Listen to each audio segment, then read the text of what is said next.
Okay, yan na po mga ka-viewers ko. Nilagyan na nila ng brace para sa girder.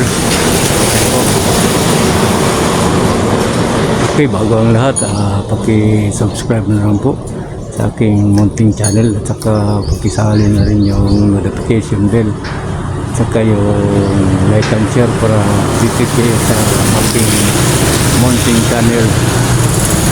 Ano po mga ka-viewers ko, lagyan na nila ng brace para sa girder yata yan eh. Ayan o. Ito ang pinakaunang lagyan nila ng brace na sa lahat ng poste dito. Ayan po mga ka-viewers ko. Ayan, kikita po natin no. Ayan, unti-unti na silang tumataas yung trabaho nila. Napakaganda o. May preparasyon talaga o. Pulido yung mga I-beam na nilagay nila oh. Yan.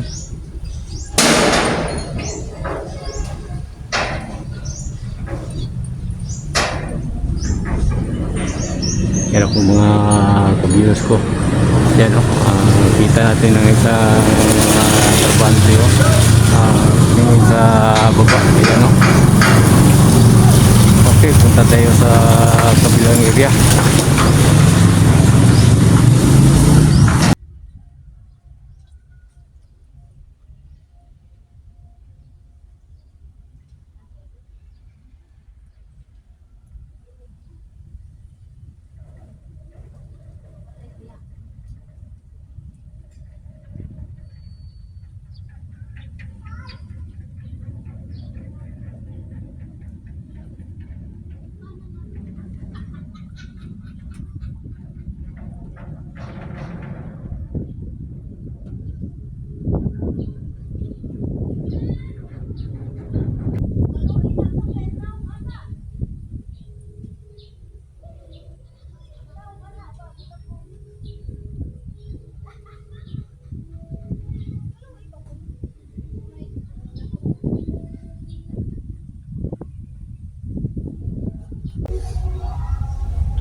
Okay, nandito naman tayo sa Davao Beach Club mga ka-viewers ko.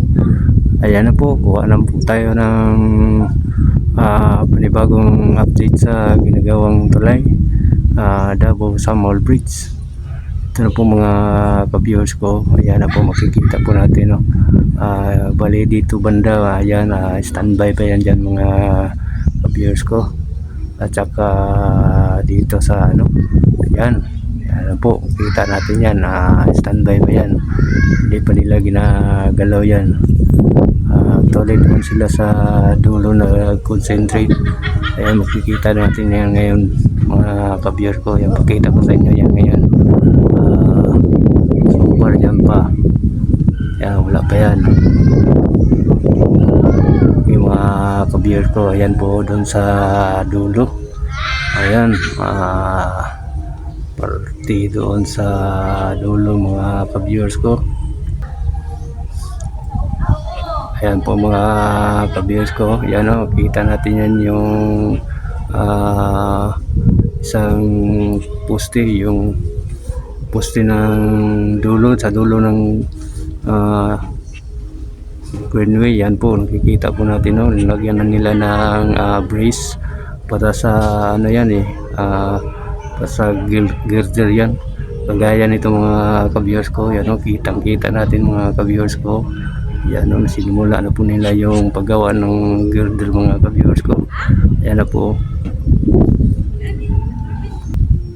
yan po, inuna nila yung doon sa Samal mga ka-viewers, kasi doon sa Samal malapit lang doon eh. Yan po, ay inuna nila. Yan, medyo taas-taas na rin yung accomplishment nila mga ka-viewers ko. Siguro nasa 48 to 49% na ito eh. Yan po, napakaganda ng trabaho nila, pulidong-pulido mga ka-viewers ko. Walang halong biro ito yung trabaho nila mga ka-viewers ko. Yan po. So far dito wala pa, standby muna yan, hindi pa nila ginagalaw dito. Yan po mga ka-viewers ko. Ayan, wala pang ano dyan, wala pang accomplishment. Oh, ayan po mga ka-viewers ko. Bali ang inunan nila doon sa dulo. Kasi doon dumadaan yung ano yung barko. Kaya iunan nila baka hindi magtama yung barko, maano nila, ma-repair kagad nila, maagapan kagad nila. Ayan po. So ang target nila dito mga 2028. Yan po mga ka-viewers ko. Tapos ito 2028. Napakagandang proyekto ito ni Farmer Rodrigo Roa Duterte. Kanya pa itong project eh. Yan po. Pag matapos ito, makakayat ito ng maraming trabaho at saka mga turista, mga negosyante, entrepreneur. Yan po ang papasok dyan sa atin dito sa Davao City at saka sa Saban. Yan po ang mga papasok na mga prospect natin, mga ka-viewers ko. Yan po mga ka-viewers ko. Ang budget nito is 23 billion. Ang nag-construct nito Chinese kasi sila ang nag-finance eh. Sila ang financier, so sila ang nagawa. Sila pa rin ang contractor. Ano po mga ka-viewers ko. Yan.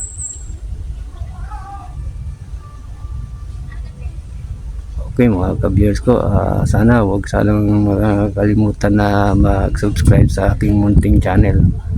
Ano po.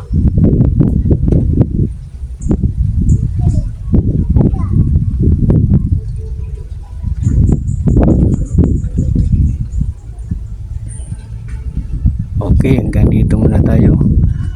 Sana nagustuhan niyo yung video ko ito. Maraming salamat sa panonood nyo. And thank you very much. God bless you all.